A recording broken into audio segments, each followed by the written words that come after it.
Ako'y sa'yo at ika'y akin. Iyan ang nakasulat sa mga bituin. Balutin man ng mga ulap ang langit, wala pa ring makapipigil sa atin. Sa paglubog at pagsikat ng araw, pinapangarap ko ay ikaw. Sa gitna ng gutom at pagkauhaw, inaasam ko ay ikaw.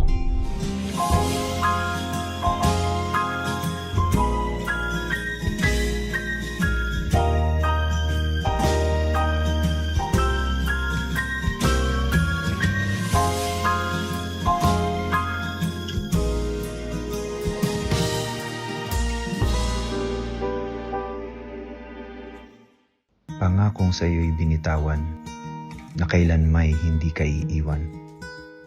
Asahan mong puso ko'y tapat, pagmamahal ko sa'yo'y higit pa sa sapat.